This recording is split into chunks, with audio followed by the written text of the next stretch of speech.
balanced budget is to,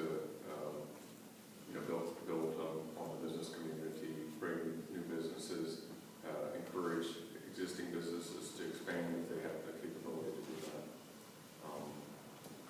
Looking at the tax structure in the recent town crier, I think our business taxes are in line with those of the county, and I don't see increasing those for individual businesses.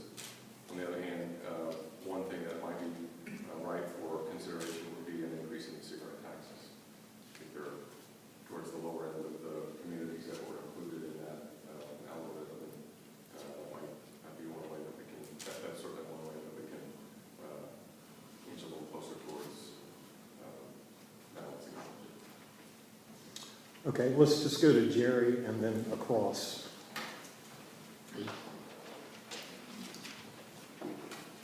When you come to raising taxes, property taxes drop from 18 cents down to $1.50, go back to 3 cents, go back to 5 cents. I'm in favor of doing it in increments, and I would be in favor of going to 3 cents, which would mean on a $350,000 house, we would be paying about $120, a little less than $120. If you're talking about going the full amount, then you're talking about an increase of about $173 on a $350,000 house.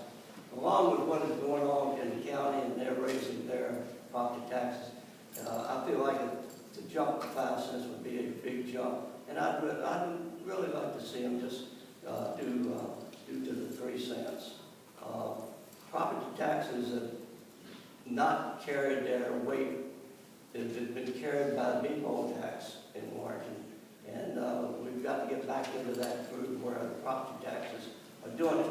At the same time, we need to start thinking about cutting spending. And when Cole was here, he was talking about not having to dip into the general fund. This year, we're going to dip into it to the tune of about $693,000. Last year, 2016, it was about $770,000.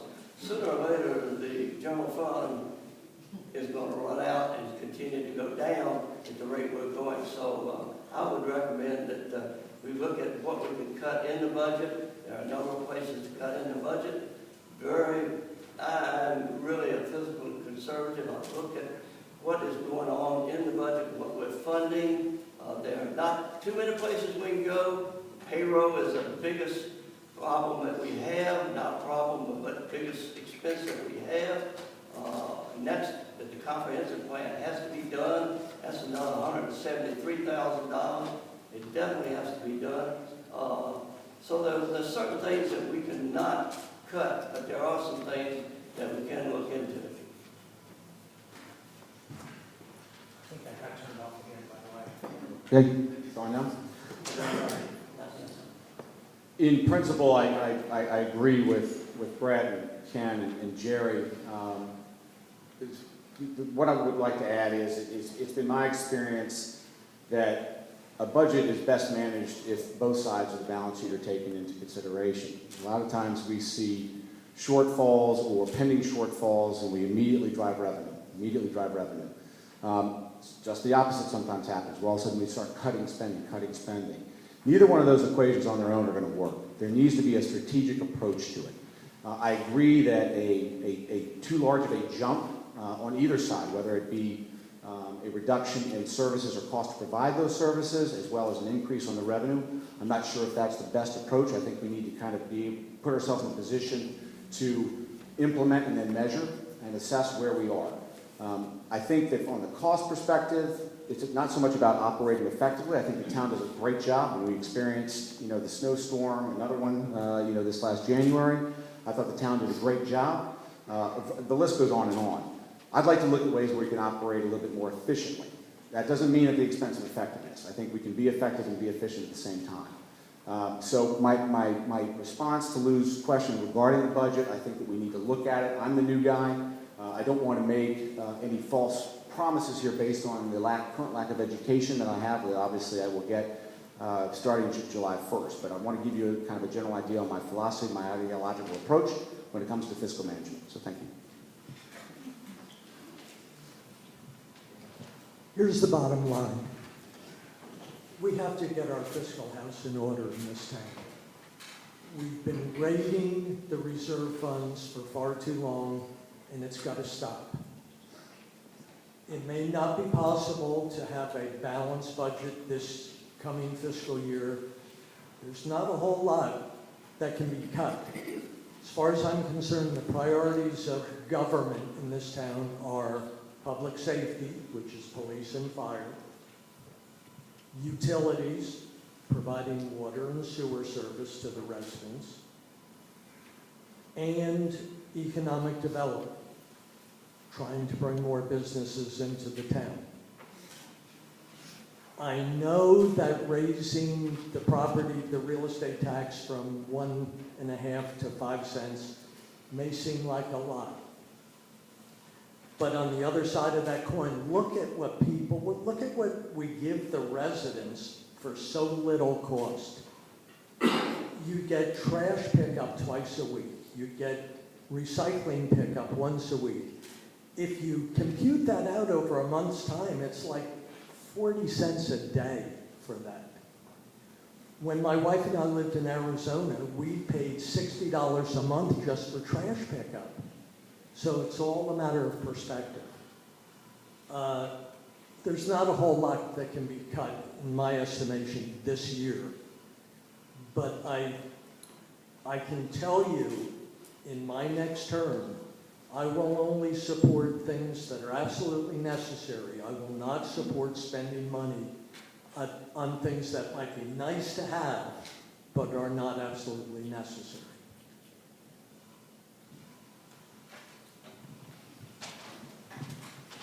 Thank you, Lou.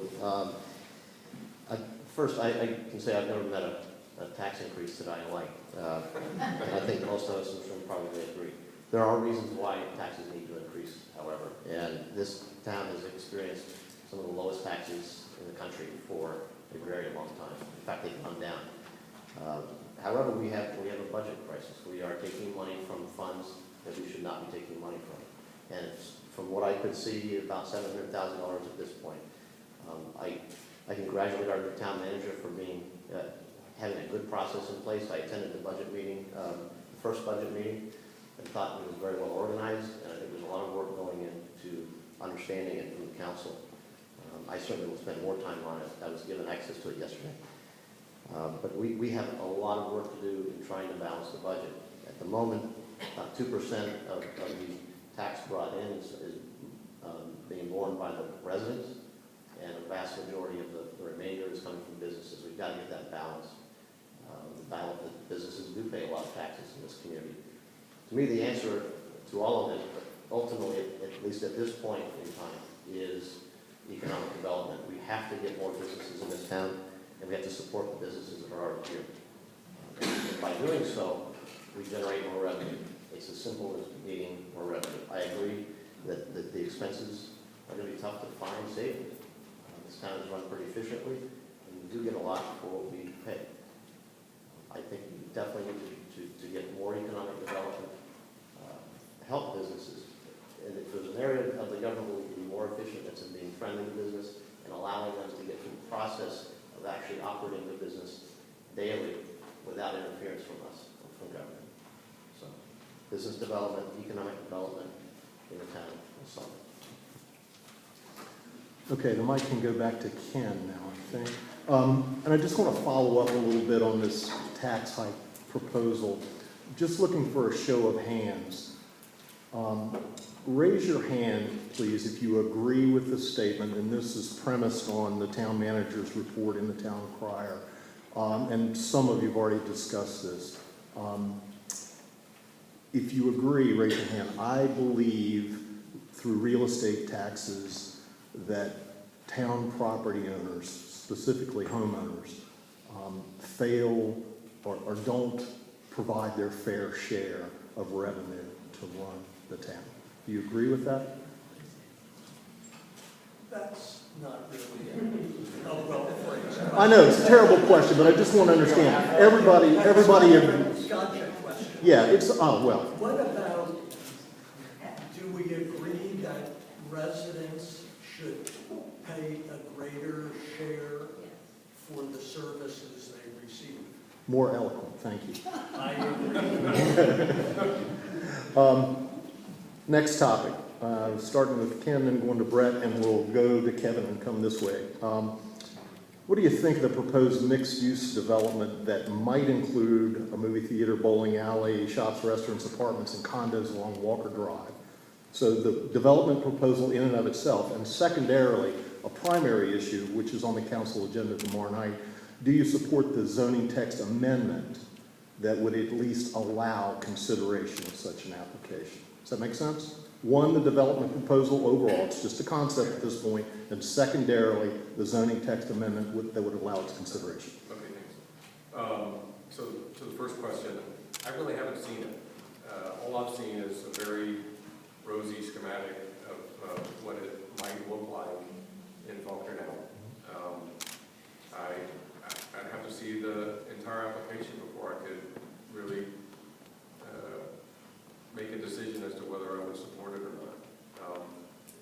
I think that a lot of the residents that I've come in contact with are very excited about the prospect of having, things like a movie theater and things like a bowling alley within the community so that they don't have to drive to Gainesville.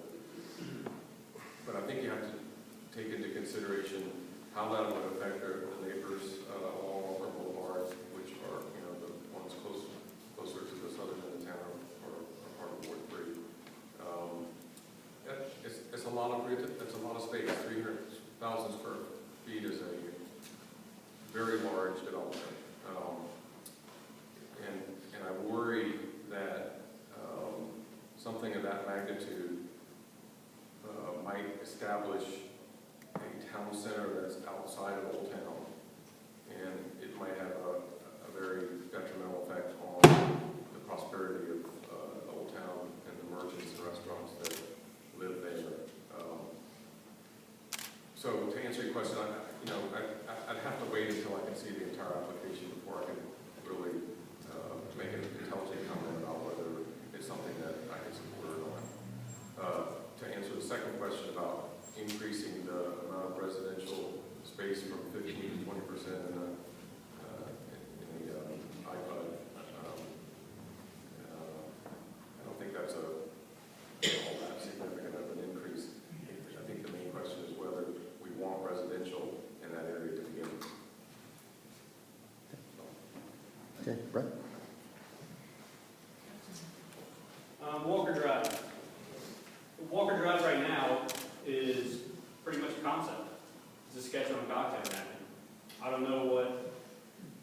don't think anybody knows how it's going to turn out, but I think that Walker Drive has to be approached from the fact that Walker Drive is the last gateway we have coming into town. What do we, the citizens, want there? We haven't had a lot of weigh-in from the people who live on that side. I know walking around talking to them, some people are very much for it. But at the same time, some people are very much against it. What are we going to do? I'm not sure. When the final report comes in, when all the facts are delivered, we'll go through the planning commission, it'll roll its way up to town council, and we'll see where it turns out. I think everybody should be cautioned right now. It's zoned industrial. There's a lot of stuff that can by right go into Walker Drive that probably not a lot of people on the Walker Drive side would want to see. So I think it's a little early for anybody to be very truly definitive on the Walker Drive development. What about the text amendment? Pardon me? The text amendment? Oh, the text amendment. The text amendment went through planning. There were some different opinions. Should they switch it over to commercial? The final product that came out of it was they did an iPod. I supported it. I voted for it, and it changed the residential a small amount. I think it was back to one of the biggest topics was, do we really want residential mixed in there? Or how much? So we'll go to Kevin and come across, please. Thank you. On the Walker Drive development, I have said earlier that I think economic development is essential to the solving our budget issues. I also think that quality of life in Warrenton is as well essential. I see a very, very positive plan there. Of course, it's in its early stages, so I couldn't begin to say whether it's the right development.